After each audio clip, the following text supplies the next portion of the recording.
So I wanted to hop on here and give you my reaction to today's news.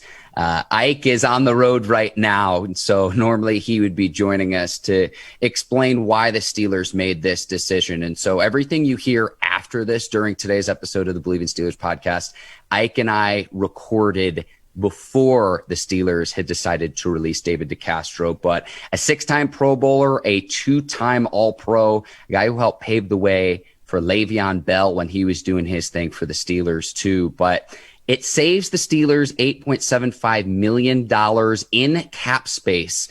And this is a player at 31 years old, probably still has some gas left in the tank. And when he's at the top of his game, DeCastro is as good as any offensive lineman in the game. Now, to me, this means it's even more likely that the Steelers will bring in another Pro Bowl guard, Trai Turner, a player a little bit younger, but a player who struggled with injuries in the 2020 season when he played for the Chargers. We saw what Turner could do for the Carolina Panthers when he was a 5-time Pro Bowler, helping pave the way for Christian McCaffrey. So I think it's even more likely that the Steelers bring in Turner or another free agent to fill this void by DeCastro, because you're talking about a Steelers offensive line that's going to see several different starters in 2021 compared to 2020. Remember, Alejandro Villanueva is gone, Matt Filer is gone, Marquise Pouncey retired, and now David DeCastro is out. But Ike and I talked about this on today's episode of the Bleav in Steelers podcast with the first round draft pick of Alabama running back Najee Harris and this overhaul of the offensive line. You bring in Kendrick Green, a rookie out of Illinois. You're going to see the Steelers revamp their offensive line, revamp the running game. We will never see the Steelers finish last in the NFL in rushing ever again for the rest of our lifetimes. And I think that's what this move indicates. But you've got to fill the void that is left by DeCastro. Again, he was going to be owed about $8.75 million. This might open up salary cap space for players that you're going to have to sign beyond the season. So who am I talking about? I'm talking about the likes of a TJ Watt who's entering a contract season, maybe Minkah Fitzpatrick further down the road. So I know DeCastro hasn't participated in off-season activities, and last week there's a lot of questions people have of, okay, he's there, but why isn't he participating? There's been some rumors out there and reports out there that it might be his ankle, it might be his knee, but certainly the Steelers know what they're doing if they're going to decide to release a 6-time Pro Bowl player at the offensive line position if they didn't have a plan. So whether that's Trai Turner or another free agent, look for the Steelers to fill the void left by David DeCastro. So it's a little bit bittersweet. Someone who's been in a Steelers uniform since the 2012 season, beloved in Pittsburgh, and a player who many felt if he continues on the trajectory in his career and can get back to that Pro Bowl level, David DeCastro could potentially be a future Pro Football Hall of Famer. But after 124 starts, he will now be in a new uniform come the 2021 season if he decides to play. So what I look for is where DeCastro winds up, who fills the void for DeCastro, whether that's Trai Turner or someone else. And lastly, I'll leave you with this. The question I have is, when did the Steelers in the front office, whether it was Art Rooney, Kevin Colbert, if Mike Tomlin's involved in this conversation, when did they start get the inclination of, maybe we should consider releasing David DeCastro? So I'd imagine these reports will all come out in the coming days and we'll get more clarity about this. But major blockbuster news with the Steelers and the release of David DeCastro. And so now if you listen to the Bleav in Steelers podcast, the rest of today's recording and the rest of today's show was recorded before the news that David DeCastro was released from the Pittsburgh Steelers. Thank you for listening. I'm Mark Bergin. We'll see you next week on the Bleav in Steelers podcast. Today's episode of the Bleav in Steelers podcast is brought to you by BetOnline.ag. Ike, they've been rocking with us since day one. The NBA playoffs, NHL playoffs in full swing. And if you want to place a bet on the action, BetOnline is the place to do it. We can't cheat on BetOnline, man. Since BetOnline been rocking with us since day one, we might as well go ahead and say we married to them. So BetOnline, y'all ain't going nowhere. Y'all stuck with us forever. Yeah, and we can't forget about baseball either. Visit the website today or use your mobile device to join and receive your 50% welcome bonus on your first deposit. So before the next tip-off, face-off, or pitch ahead, head over to BetOnline and start playing today. All right, cue the music. It's time to start the show.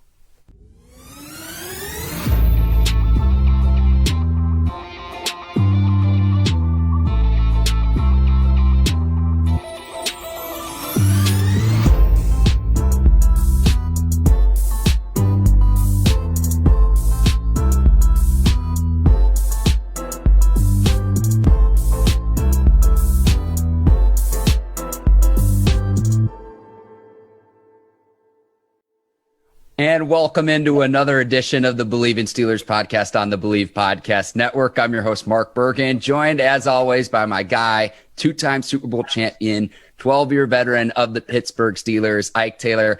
IT, it feels like it's been about a month since I've last seen you and spoken to you. How are you doing today, my man? I feel the same way. It's been like a week or something. I know we've been going back and forth, but it's been kind of short as far as like our conversations. But yeah, that's a good relationship we have, man, when it feels like it's been so long, but it really hasn't.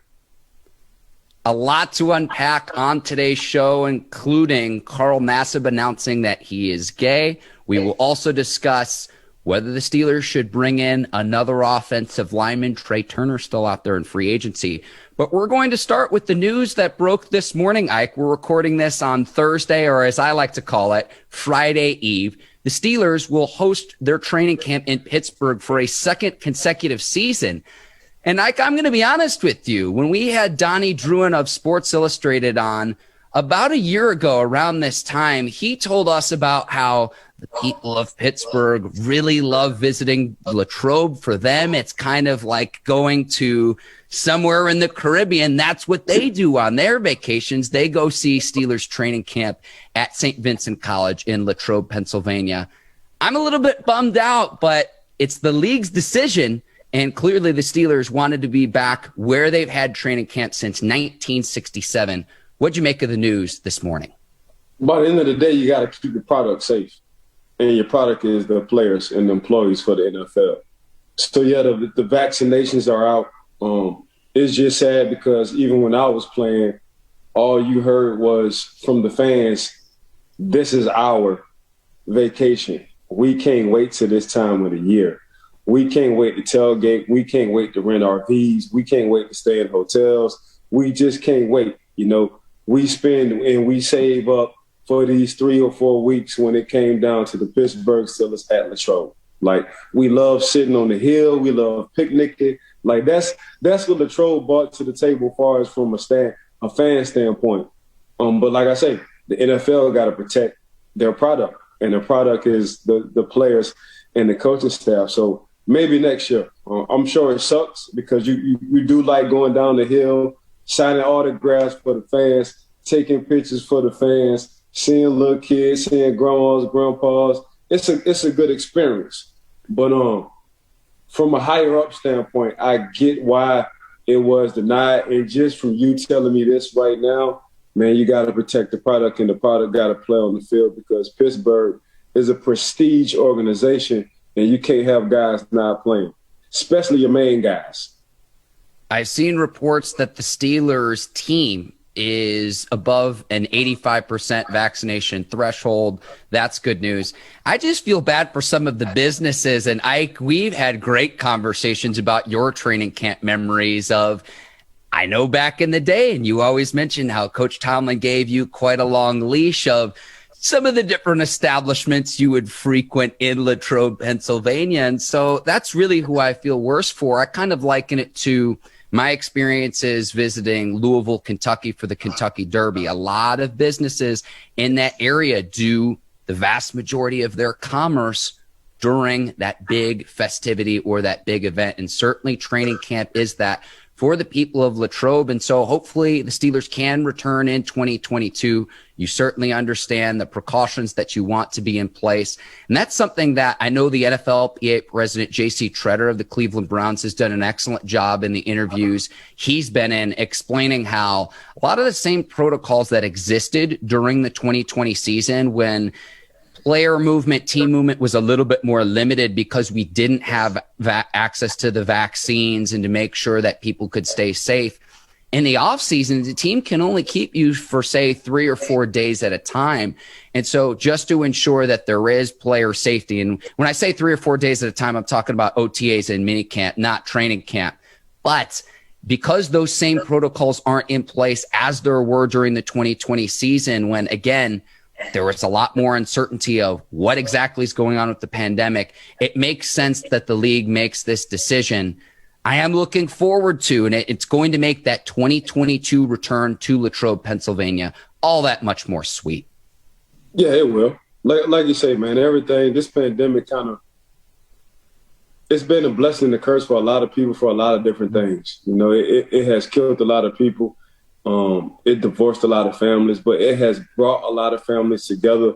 It's brought neighborhoods together. You know, it made us kind of go back to things, how things used to be. I'm starting to see, you know, more people exercising and walking and biking and kind of leaving their cars in the garage if everything is close by. So for me, like I say, man, this pandemic has been a blessing and a curse for different reasons, a lot of different reasons. But for the most part, man, we kind of like, we're growing as a country. We're innovating our thoughts, you know, even with commercials, even with the deliveries, even with the grocery stores, even with the shopping. We always talk about young kids, and we say, man, it's a reason why we say young kids have a beautiful mind, because they always think outside the box. And the older you get as adults, we kind of get stuck in our ways and we kind of stop thinking outside the box. A lot of what these young kids have been doing, what they've been saying, is what we're doing during this pandemic, you know? So that's what I do love about this pandemic, for the most part, other than deaths and people getting sick. But as far as like the NFL and what they're doing, again, you know, I'm gonna start recording the same record. I just feel like they got to protect their product, and the product is their players. Glass half full Mark, optimistic Mark is out today because it is Friday Eve. You could taste the weekend. It's almost here. So I'm going to go glass half full with everything that you've been saying so far. But okay, we will move on. The Steelers, I saw a report that Trai Turner, a Pro Bowl guard, took a visit and visited the team. He's still a free agent. And the question bears, is it worth the Steelers bringing him in as a free agent? My 2 cents worth is this. You've got a young second-year player in Kevin Dotson, who's going to start at left guard. And at right guard, you have David DeCastro, who I hope returns to form. I know he's had some lingering, I don't even know if I want to say problems at this point with a knee. And I know that in some of the OTAs, he didn't participate. But unless it's an issue with DeCastro, I don't want to stunt the growth of Dobson. Maybe the Steelers add some depth along the line, but if you're a 5-time Pro Bowler, you expect to be on the field. So that's my 2 cents worth. What say you about Trai Turner? I'm looking at it for the right price, because I still got to sign a few guys. The guys we mentioned, I still got to sign the Jujus. I still got to sign the DeCastros. I still got to sign the TJ Watts. So I'm looking at it from a front office and a business standpoint. I would love to have Trai Turner for depth, but it got to be for the still in the right price. He gotta want to come here for a discount, and there is no telling what Trai wants right now when it comes down to the money part. As far as like depth, I'm gonna let Kevin Dotson rock. You know, I'm gonna let Kevin. I feel like he's grown since last year. He's matured. If you want to talk about another gem that the Pittsburgh Steelers have found in that draft, that's Kevin. So with Trai, yes, he's a 5-time Pro Bowler, and all that is good and dandy. But how I look at it, Trai got to want to come to Pittsburgh for a discount, and if not, they're going to rock with Kevin Dotson. Yeah, and I just think that if he comes on a discount, on a shortened deal, is he getting on the field to prove that he can get back to that Pro Bowl level? He dealt with injuries this past season playing for the Chargers. They let him go, but we'll see if Turner can return to that Pro Bowl form that we saw for many years in Carolina, helping pave the way for CMC, Christian McCaffrey. So yeah, you want more depth. I'm never going to argue with wanting the linemen up front that can dominate the line of scrimmage. I'm never going to argue that. I'm never going to argue that. But I hope that if you do bring him in, you're not stunting the growth of Kevin Dotson. And the best way to develop as a player is getting those game reps. There's nothing that can really replicate that. Don't forget, Coach T does a good job of shifting players. So just because we're looking at Trai as the guard, ain't no telling what they'll do with Kevin as moving him to tackle. So that's what I do know. Like Coach, he's one of those guys who thinks outside the box. You know, you get Bud. Don't forget Bud Dupree and TJ. They was playing opposite at first. Then he switched them over.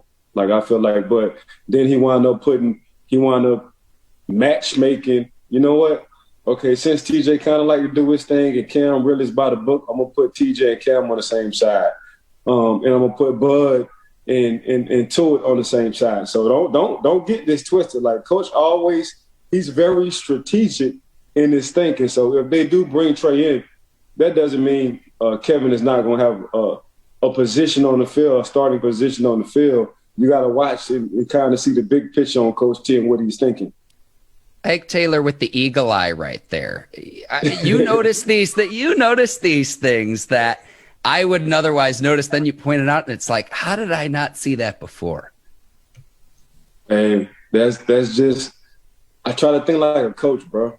And when I see the moves getting made, about to be made, okay, he's getting Trai because, all right, so he can move Kevin to guard, or he might feel like I can move Trai to tackle. So that's how I look at it.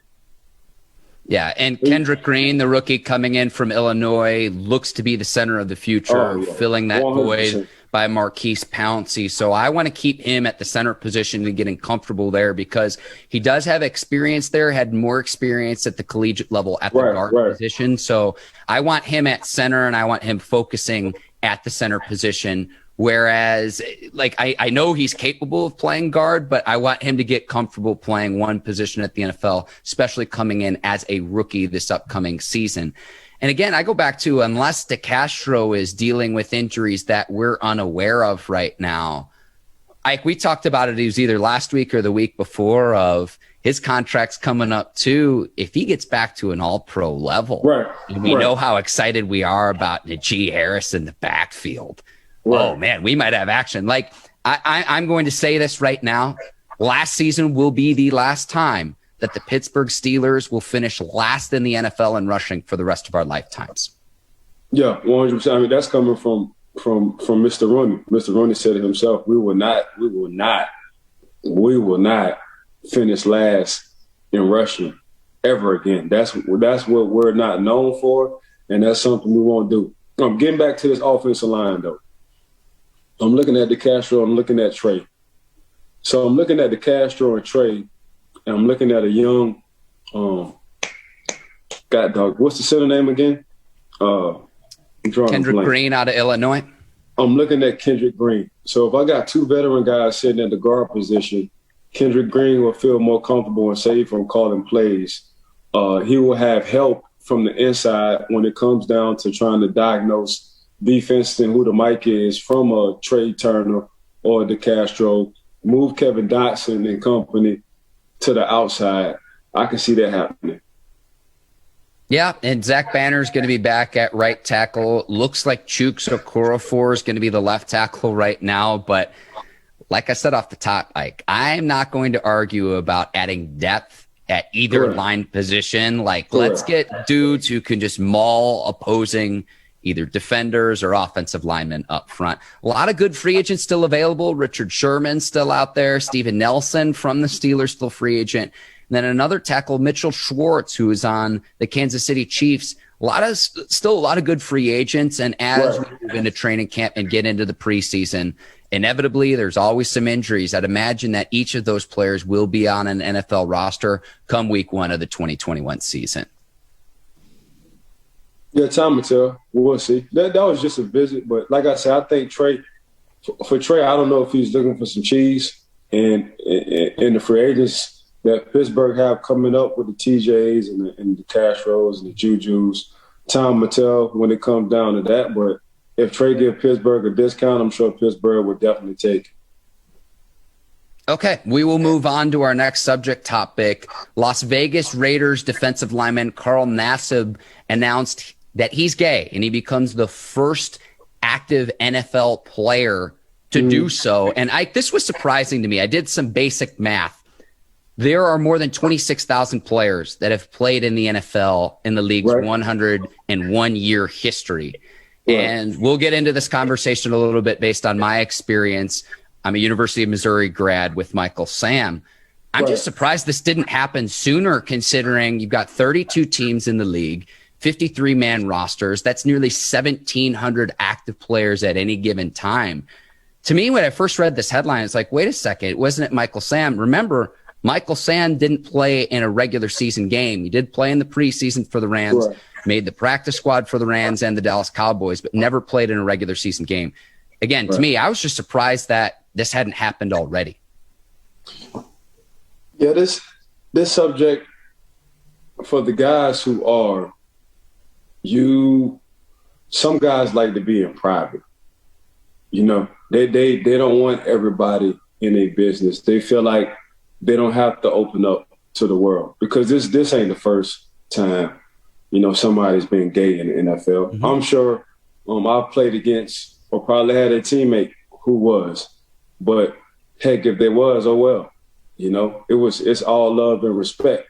You know, it's just, as long as you don't cross that line with guys who are not. And that's how guys look at it. But if that's what you want to do, bro, as long as you're happy, go for it. You know, and that's how I looked at it from a teammate perspective, or coming from a teammate perspective. By the end of the day, we all cross all different walks of life. And if that's the road you choose to go down that road, bro. By the end of the day, I still need you on this field. You know, I still need the help on this field. I still need you to get low down and dirty. I still need you to be that Tarzan on this field. You know what I'm saying? So your personal life is your personal life, whether you want it to be private or whether you want it to be public. That's on you. You know, you're the first actively, you're not going to be the last. So, and this is basically with any sport. So for him to choose that he want to go public, it's all good, you know, but you got to be that comfortable in your skin, and timing is everything. You know, I think a lot of people, whether you're a male or female, man, you just get comfortable. You start to see it more out in the open. It's just the time for that right now. People are just tired of being in private. You know, they're tired of hiding.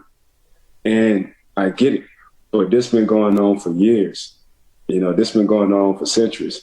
You know, it's not in the closet as it was back in the day. You know, it's being more accepted now. Just look at TV commercials.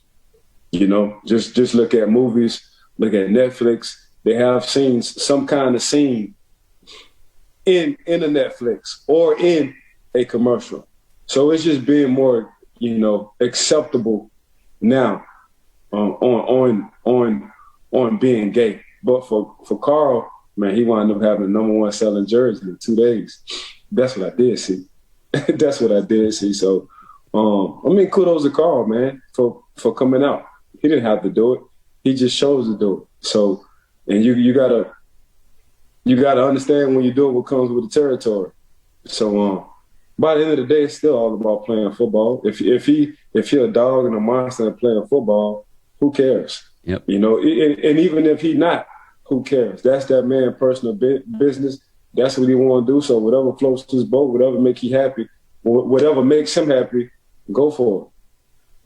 Mm-hmm. And on a $100,000 donation to the Trevor Project, an organization aimed at preventing suicide prevention among LGBTQ youth in America. It's an issue I studied for a cross-cultural journalism project. Went back during my studies at the University of Missouri, Ike, and in large U.S. cities, a lot of youth don't have the support system that they need because they might be raised in homes that aren't understanding of that. And I don't want to go too far, into, how does this relate to football? But I'd encourage any of our listeners to either go listen to or read the work by the late NPR reporter Margot Adler, who has done several stories on this issue. And speaking of my Missouri studies, Michael Sam, when he came out when I was in school, it was pretty well known on campus that he was gay and no one cared. He was still beloved.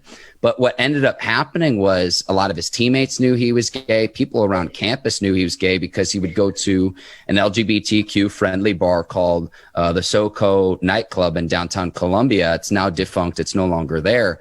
He went there quite a bit, and a lot of the reporters knew that he was gay in advance of the 2013 season. And so during that 2013 season, when he wins SEC Defensive Player of the Year, his media availability was limited. And part of it was there was a class conflict of when they had media availability with players.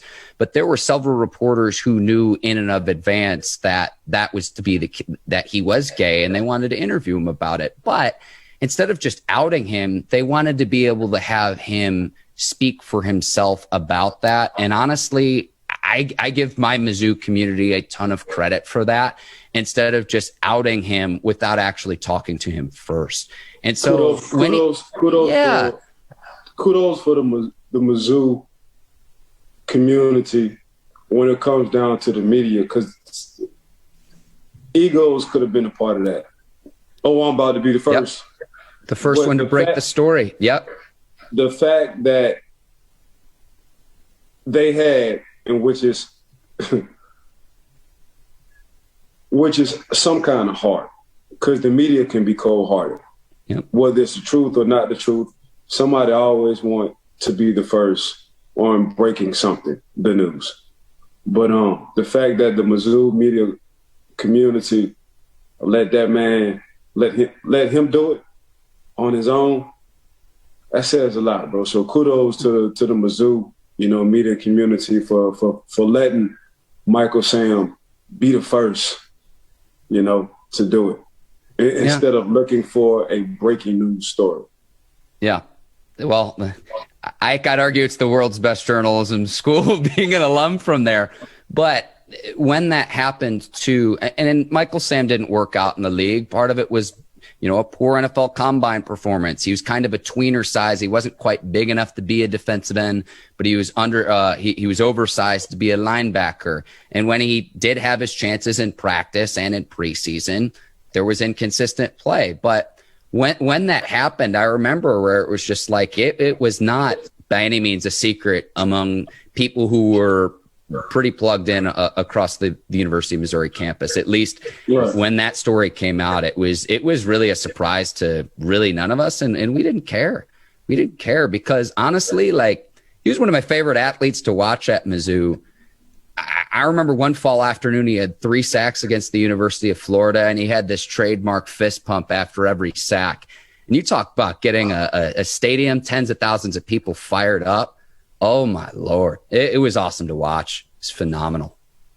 No, I mean, when you're a good football player, I don't care what you are. And that's by the end of the day, man, are you productive? And if he was productive at Mizzou, so that his personal life, that ain't got nothing to do with playing ball.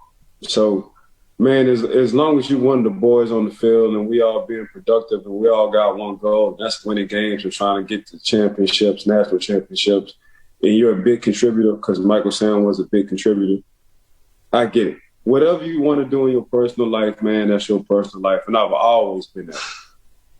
Yeah. Nassib entering his 6th season, his 2nd with the Raiders. He's under contract with Las Vegas for the next 2 years. And so he'll make history, barring injury, Ike, that he'll be the first openly active gay player in the NFL to take a regular season snap. So we'll see that in 2021. And again, off the top, like I said, I was just considering all the players that have played in the NFL. I was surprised this didn't happen sooner. Did some research before the pod too. There have been 15 players that have come out after their NFL careers were over as well. So you're exactly right there, Ike, in terms of in your 12 years in the league, you likely played against someone who was gay at some point in time, whether they were out publicly. So it's all good. Ike, this is always a lot of fun on a week in and week out basis. And before we get to our final thoughts, I want to give a tease to our listeners and our viewers. We're going to have our first two-time guest of the Bleav in Steelers podcast on next week's episode. I'll leave it at that. He's a friend of the show. I cannot wait to have on next week's guest. Right. No, I don't want to spoil it. Y'all almost made me say it.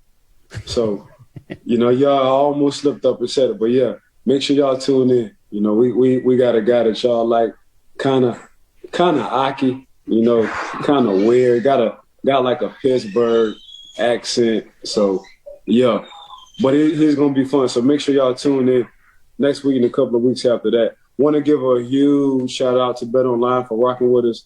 Got to give a shout out to Brinks TV, Miss Courtney and company. Got to give a major shout out to my dog right here, Mark. Bergin been rocking with me since day one. Bleav in Steelers podcast and Bleav in podcast for believing and giving Mark and I a chance. Make sure y'all review. Give us 5 stars. Give us that 5-star. Put a comment down there. Make sure that's positive. Also, give us, again, another 5-star. Not a 4.5, not 4.75. We need that 5 every time.